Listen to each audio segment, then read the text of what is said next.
Praise Lord. खुदावंद यीशु मसीह के मुबारक नाम में हम आपका खैर मकदम करते हैं। इस असेंबली ऑफ बिलीवर्स चर्च के प्रोग्राम ग्रेस ऑफ गॉड में आप सबका स्वागत है आज के इस दिन में, ताकि आप जुड़े और खुदावंद की आशीष को ग्रहण कर सके। तो आइए देखें।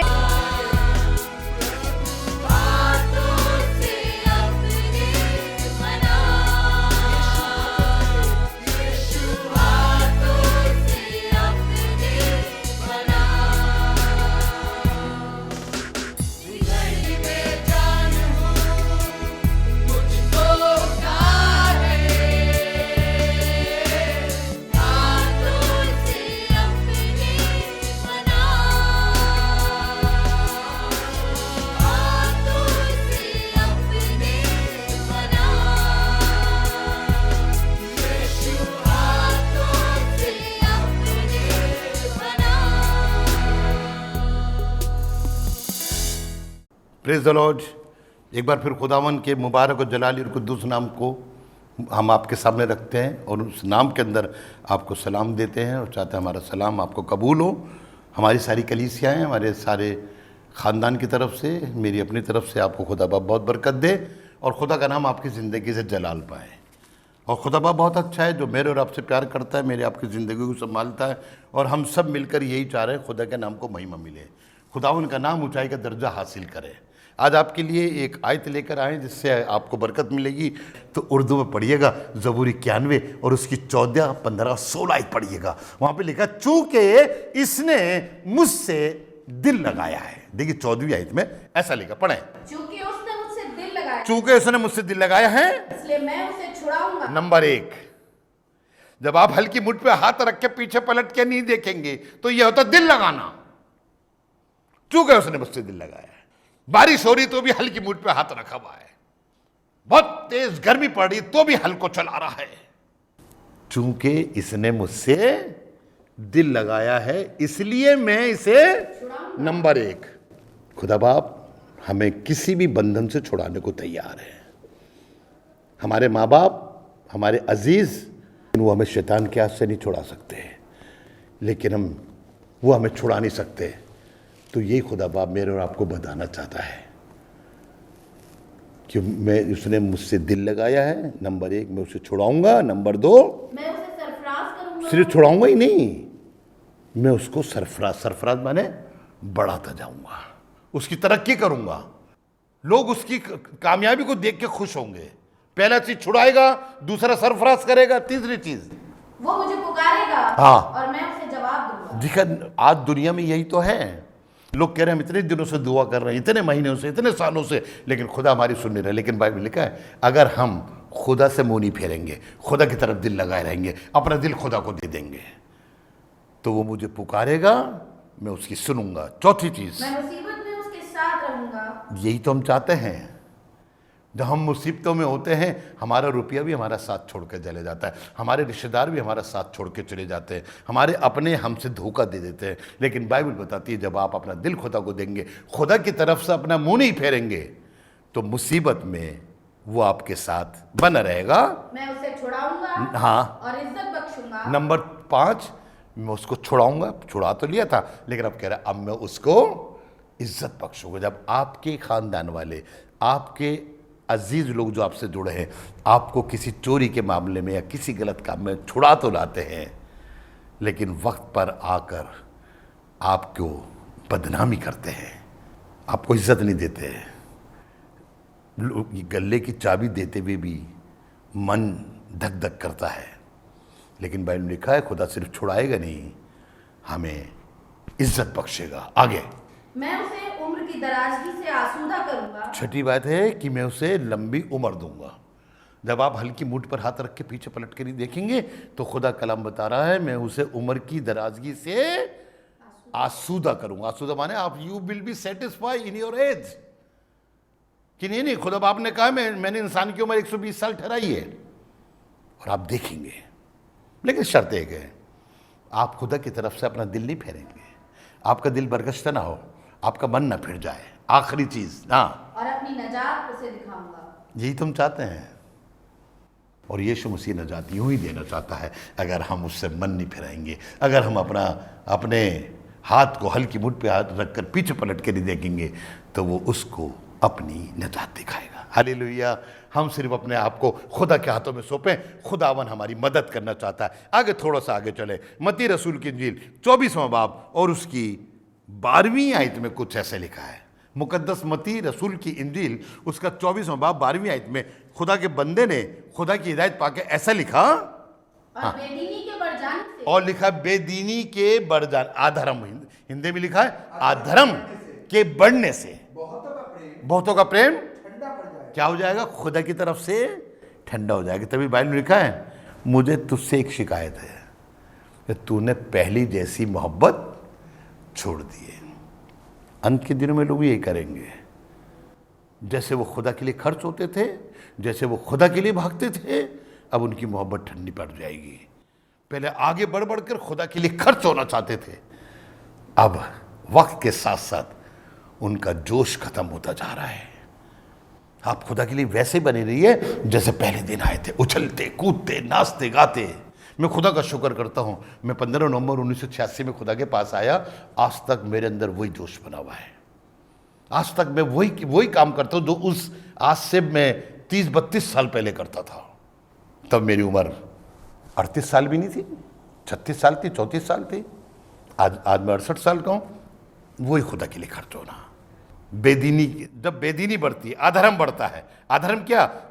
हम खुदा के कामों से नावाकिफ हो जाते हैं और उससे खुश नहीं होते और अपना मन खुदा से फैल लेते हैं और हमारी मोहब्बत ठंडी पड़ जाती है। पहले जो खुदा को ज़्यादा देते थे अब कम कर दिया। पहले खुदा को टाइट देते थे अब टाइट देनी बंद कर दी। पहले खुदा को ऑफरिंग देते थे ऑफरिंग देनी बंद कर दी। पहले खुदा के घर में जाते थे फिर कम कर दिया, फिर और क्या हुआ और कम कर दिया, अब जाना ही छोड़ दिया। और बड़े एक्सक्यूज होते हैं, ऐसा है ऐसा है ऐसा है। ये सिर्फ ऐसा वैसा नहीं है, आपके अंदर बेदीनी काम कर रही है और आपकी बेदीनी आपकी मोहब्बत को ठंडा कर रही है। किसकी तरफ से? अपने माँ बाप की तरफ से। भाई बहनों के लिए आपके अंदर बड़ी मोहब्बत है, आपके बच्चों के लिए आपके अंदर बहुत मोहब्बत है। खुदा के लिए क्या मोहब्बत है? जब कहीं लोग कर्फ्यू लग जाए तो आपकी मोहब्बत ठंडी पड़ जाती है खुदा के प्रति। अगर घर का छोटा बच्चा कहते आज मैं खाऊंगा, वो वहाँ मिल जाए, हम सब तरफ से चक्कर लगा लेते ताकि वो चीज़ लेकर आए। What about the Lord? क्योंकि आपकी मोहब्बत खुदा की तरफ से ठंडी पड़ गई। गलतियों की पतरी पहला बाब 6 आयत में ऐसा लिखा है, मैं ताज्जुब करता हूं कि जिसने तुम्हें मसीह के फजल से बुलाया, जिसने यानी खुदा, आसमान के खुदा ने मसीह के फजल से, अरे बेटा तुम तो इस लायक थे भी नहीं कि तुम बुलाए जाओ, तुम तो बहुत खराब आदमी थे। क्योंकि एक राजा ने जब अपने बेटे की शादी करी, निफ्ताहारी नहीं आए तो उसने एक काम कहा था, सड़क के चढ़ाओ और गली के नुक्कड़ पे जाना, जो मिले उसको ले आना। अमर तुम इस काबिल कोई थे, खुदा ने तुम्हें बुलाया भाई। और क्या के लिए बुलाया? कि ताकि तुम खुदा जैसे काम करने लगो। जी फिर से पढ़िएगा वाली लाइन। मैं ताज्जुब करता हूं कि जिसने तुम्हें मसीह के फजल से बुलाया, जिसने तुम्हें यीशु मसीह के अनुग्रह के द्वारा अपने पास बुलाया है, उससे तुम इस कदर जल फिरकर किसी और तरह की खुशखबरी की तरफ माइल होने लगे। बाइबल बताते अगर कोई तुम्हें मसीह की तालीम ना दे तो उसको अपने घर में नहीं आने देना और उसे हाथ उठा के सलाम भी नहीं करना। गलती ये होती है कि हम दूसरों की तालीम सुने रखते हैं, फिर पादरी से पूछते हैं भाई वो ऐसा कह रहे थे, ऐसा भी तो हो सकता है। नहीं, बाइबल क्या कह रही है, यीशु मसीह क्या कह रहा है। खुदा को हमने नहीं देखा लेकिन यीशु मसीह को तो जानते हैं ना। उसने मेरे और आपके खातिर सलीब पे जान दी है, सिर्फ इसलिए कि हम उससे अपना मुंह ना फेरें। क्या जरूरत थी उसको अपना लहू बहाने की? क्या जरूरत थी उसको एक कम 40 कोड़े खाने की? क्या जरूरत थी उसको अपने हाथ और पांव में कील ठुकाने की? इसलिए कि हम खुदा में बने रहें। लेकिन हम जल्दी से खुदा से मुंह फेर लेते हैं। आप जो काम करते हैं, जहाँ पे नौकरी करते हैं, जहाँ पे कारोबार करते हैं, क्या कभी आपने वहाँ से मुंह फेरा है? थोड़ी देर सोचिएगा। जो आपके रिश्तेदार हैं, जो आपके ससुराल है, जो आपका समधियाना है, क्या आपने कभी उनसे मुंह फेरा है? फिर आप खुदा से क्यों मुंह फेर लेते हैं? खुदा कलाम मेरा आपको सिखाना चाहता है, जब हम खुदा के फजल, ये यीशु मसीह के फजल से खुदा ने हमें अपने पास बुलाया तो हम इतनी जल्दी कैसे फिर गए? आए यहूदा इस्करियोती तू क्यों फिर गया? आए पतरस तू क्यों फिर गया और लानत देने लगा मैं उस आदमी को जानता ही नहीं हूं? हम इस काबिल नहीं थे कि हम खुदा की कौम में खड़े हो पाते हैं। लेकिन यीशु मसीह के फजल ने हमें खुदा की कौम में खड़ा करा है। शमसून इस काबिल नहीं था कि वो खुदा की कौम में खड़ा होता, साउल इस काबिल नहीं था कि वो खुदा की कौम में खड़ा होता। वो खुदा के अनुग्रह से, यीशु मसीह के फजल के जरिए से वो बुलाए गए और कायम किए गए, लेकिन उनका दिल खुदा से फिर गया। शमसून का दिल खुदा से फिर गया, साउल का दिल खुदा से फिर गया, गेहजी का दिल खुदा से फिर गया, और अंजाम आपको पता है, जब मन खुदा से फिर गया, मौत ने उन पे कब्जा कर लिया। आपका दिल कभी खुदा की तरफ से न फिरे, आपका दिल खुदा की तरफ लगे रहे, ताकि खुदा ने आपको बरकत दे। आइए एक आयत और पढ़ें, इसी का चौथा बाब 9वीं आयत, गलतियों का 4 बाब और उसकी 9वीं आयत में कुछ ऐसा लिखा, पढ़ें। मगर अब जो तुमने खुदा को पहचाना, अब बड़े ध्यान सुनिए, आपने, मैंने और आपने खुदा को पहचाना है। मैंने 1986 में पहचाना, आपने पता नहीं कब पहचाना होगा।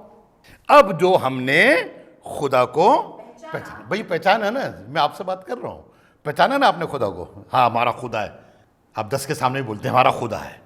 कर अब जो तुमने खुदा को पहचाना, बल्कि खुदा ने तुमको पहचाना, बल्कि तुमने नहीं पहचाना बेटा, फिर खुदा, ये मेरा बेटा है। तभी तो खुदा ने कहा था, ना तो मैं तुझे छोड़ूंगा ना मैं तुझे त्यागूंगा, बल्कि खुदा ने तुम्हें पहचाना।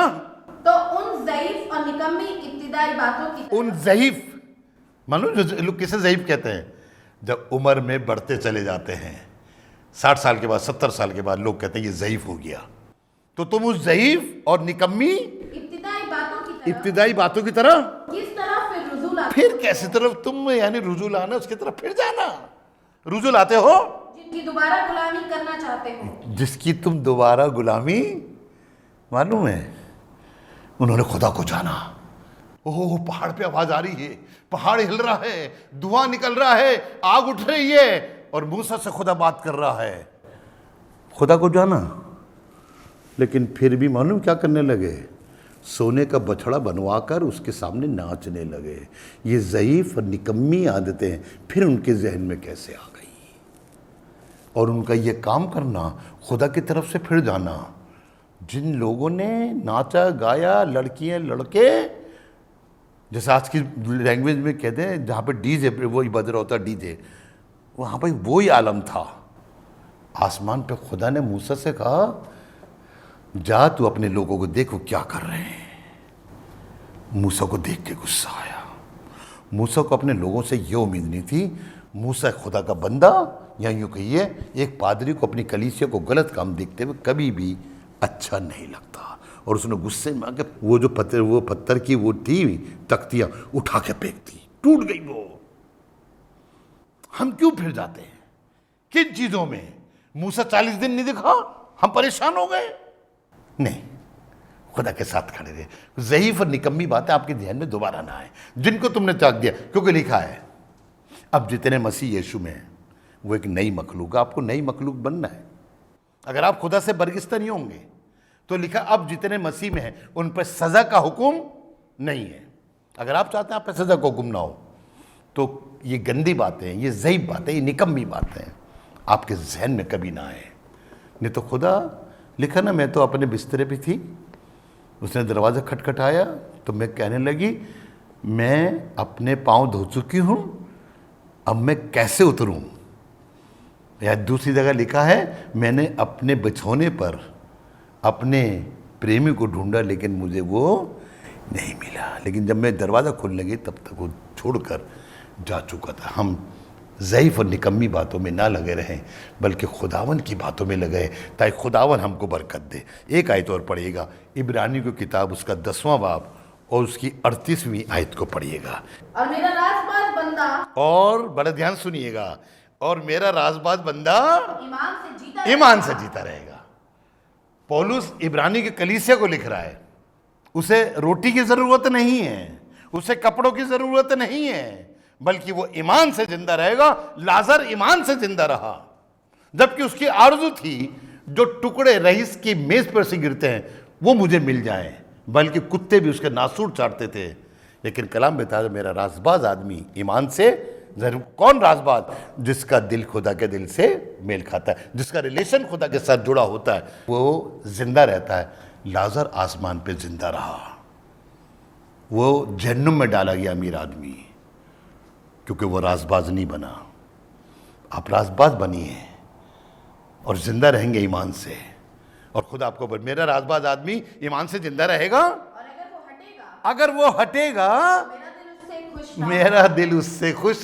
साउल जब हटा तो खुदा को दुख हुआ। देखिए, खुदा ने एक लड़के को चुना और उससे कह लगा तू जैसा राजा ना तो हुआ और ना कभी होगा, और खुदा ने उसको बरकत बख्शी, उसको इतना महान बनाया, अति महान बनाया। लेकिन एक दिन वो खुदा की तरफ से हट गया, उसका दिल खुदा से हट गया और वो अपने रानियों के साथ मंदिरों में जाने लगा। खुदा को ये देखकर बड़ा दुख पहुंचा और यूं लिखा वो मलाउल हुआ, कह रहे मैंने इसे राजा ही क्यों बनाया। कहीं ये बात खुदा के जहन में मेरे और आपके लिए ना आ जाए। आपने खुदा को पकड़ रखा, आप खुदा के लिए खर्च होते हैं अपनी सारी जान से, अपने तन, अपने मन, अपने धन से। जब आप खुदा के लिए खर्च होते हैं तो खुदा का दिल आपसे खुश होता है, और जब खुदा आपसे खुश होता है तो लिखा है हनूक आसमान पे उठा ले गया और उसके लिए यह गवाही दी गई कि उसने खुदा को खुश किया। आप भी खुदा को खुश करिए, आप अपनी जान लगा दीजिए। वो भी शादीशुदा था, उससे जब मतुसल्लह पैदा हुआ था 65 साल की उम्र में उससे बेटा पैदा हुआ और 300 साल तक चला। 365 साल की उम्र में वो आसमान पर उठा लिया, और इसलिए उठा लिया क्योंकि उसने ईमान से खुदा खुश करा और खुदा उससे खुश हुआ और उसे आसमान पर अपने साथ रखा। उसने मौत को नहीं देखा। आपके साथ भी ऐसी हो सकता है। सिर्फ आप एक काम करें, राजबाज बनिए, खुदा पे ईमान रखिए, क्योंकि ईमानदार आदमी जिंदा रहेगा, यहाँ पे भी वहाँ पे भी। यीशु मसीह ने कहा था इंसान सिर्फ रोटी से नहीं जिंदा, इंसान सिर्फ रोटी से नहीं जिंदा बल्कि उन बातों से जिंदा है जो खुदा के मुंह से निकलती है। आप किन बातों से जिंदा हैं? आपने अपनी जिंदगी किन बातों में दी है? आप खुदा के साथ खड़े हैं? आप खुदा से बरगिश्ता तो नहीं हुए? खुदा को अपना अब्दी नजात दहिंदा माने ताकि वो आपको बरकत दे। दूसरा पतरस दूसरा बाब 20वीं 21वीं और 22वीं आयत पढ़िएगा। जब वो खुदावंद और मुंजी यीशु मसीह की पहचान के वसीले से दुनिया की आलूदगी से छूटकर फिर उनमें फंसे। पर दुनिया की, देखिए यीशु मसीह के जरिए से हम दुनिया की आलूदगी छूट गए। जो दुनिया पे आएगा वो हम पे नहीं आएगा। समुंदर खड़ा है, वो जो कि मिस्रियों को दबा लेगा, आपको नहीं दबाएगा। जब वो दुनिया की आलूदगी से छूटकर फिर उनमें फंसे। फिर किसमें फंसे? वो दुनिया बाद। अरे खुदा तुम्हें वहां से निकाल के लाया, खुदा तुम्हें कीचड़ में से निकाल के लाया, तुम सुअर की तरह फिर कीचड़ में जा रहे हो। फिर उसमें फंसे और उनसे मगलूब हुए। और उन दुनियावी बातों से क्या हुए? मगलूब हुए। देखिए वो घेजी दुनियावी बातों से मगलूब हुआ। उसने देखा हो इतने उम्दा वाले कपड़े जो मैंने कभी आज तक देखे नहीं, ये सोने की ईंट, ये चांदी की चीजें। वो उसकी तरफ मगलूब हो गया। दुनिया की चीज़ें हमें अपनी तरफ मगलूब करती हैं और हम दुनिया से मोहब्बत करने लगते हैं, जबकि बाइबल में लिखा है ना तो दुनिया से मोहब्बत करो और ना दुनिया की किसी चीज़ से मोहब्बत करो, क्योंकि दुनिया और दुनिया की ख्वाहिशें सब मिट जाएंगी। जी आगे पढ़े। तो उनका पिछला हाल पहले से भी बदतर। ओहो, पहले इतना खराब हाल नहीं था आपका, अब जो हाल होगा उसका बयान ही किया जाएगा। मालूम है एक राजा ने एक नौकर को छोड़ दिया, उसके ऊपर कुछ आता था, उसका माफ कर दिया, लेकिन उसने जब आके वही गलत काम करा जो उसे करना नहीं चाहिए था, और राजा ने दोबारा बुला कर उसको नहीं सारे खानदान को जेल खाने में डाल दिया। हम खुदा के लोग हैं। उसका पिछला हाल पहले से भी ज्यादा बदतर हो गया, क्योंकि राजबाजी की राह का ना जान। हाँ, राजबाजी की राह का हम खुदा में चल रहे हैं, लेकिन हम राजबाजी की राह को नहीं जान रहे। हम सिर्फ रुपया कमाना जान रहे हैं, हम सिर्फ उम्दा कपड़े पहनना जान रहे हैं, हम सिर्फ उम्दा खाना खाना जान रहे हैं। मैं इन चीज़ों के खिलाफ नहीं हूँ, लेकिन राजबाजी को भी तो जानिए। खुदा ने क्यों आपको राजबाज बनाया है? क्योंकि राजबाजी का ना जानना उनके लिए इससे बेहतर होता कि उसे जानकर उस पाप हुक्म से फिर जाते जो उन्हें सौंपा गया। हाँ, उन पर ये सच्ची मसल सादिक आती है कि कुत्ता अपनी कैद की तरफ रुजू कुत्ता अपनी उल्टी को दोबारा। ये वो हैं जिन्होंने हल्के मुठ पे हाथ रखा था लेकिन फिर वापिस हो गए। ऐसे कुत्ता है कैसे? तभी तो बाइबल में लिखा है कुत्ता खुदा की बादशाहत में दाखिल नहीं होगा। कोई भी जानवर अपनी उल्टी को नहीं खाता है, सिर्फ कुत्ता है जो उल्टी करता और उसको चाट जाता है। खुदा ने हमें तस्वीर इस चीज की दी है, खुदा ने हमें राजबाज बनाया है, खुदा ने मेरे को और आपको अपने लायक बनाया है और कहा तू मेरे देने हाथ पे बैठेगा, तू मेरे देने हाथ पे बैठेगा। क्या आप इस काबिल हैं कि आप उसके देने हाथ पे बैठे हैं? जो हल्की मूड पे हाथ रखकर पीछे पलट देता है वो खुदा के बादशाह के लायक नहीं है। अच्छा होता वो खुदा को न जानते, अच्छा होता जो काम कर रहे थे वो ही करते रहते हैं। अब खुदा को जान के अब खुदा के पास आना छोड़ दिया, हल्की सी मुसीबत क्या देखी तो आप खुदा के पास ही आना छोड़ दिया।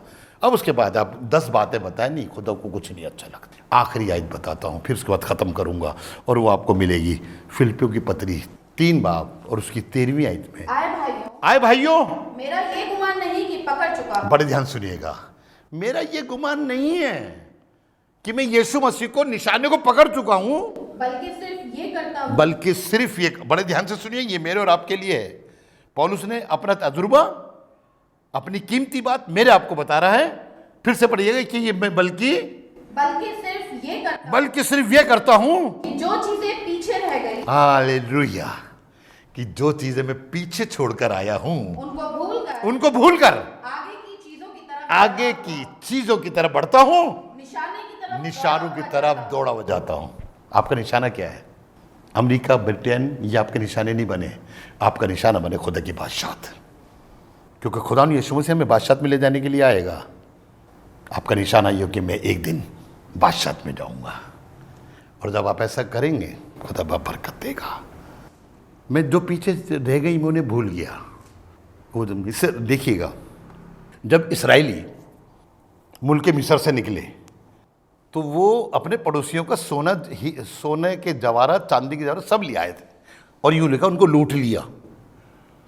लेकिन आप देखिए, मूसा ने मिस्र के खजानों को खुदा के आगे कुछ नहीं समझा, तभी तो खुदा ने उसको वो दर्जा दिया जो किसी को पहले नहीं मिला था। आज वही खुदा मेरे आपको भी दर्जा देना चाहता है। जो चीज़ें पीछे छूट गई हैं कभी पलट के ना देखें, आगे की तरफ दौड़ा जाए। खुदा ने मेरे लिए और आपके लिए बादशाहत रखी है। ये दुनिया तो ख़त्म हो जाएगी, लिखा ये सूरज काला पड़ जाएगा, चांद खून बन जाएगा, सितारे कच्चे अंजीर के पेड़ के फल की तरह टप टप करके नीचे गिर जाएंगे और आसमान निपट जाएगा तुमार की तरह और ज़मीन खुदा के हुजूर से भाग जाएगी। कहाँ रहेंगे आप? लेकिन बाइबल में लिखा है, लेकिन जो खुदा में बना रहता है वो अब्दुल्लाबाद कायम रहेगा। जो खुदा की मर्जी पे चलता है, you follow the will of the God.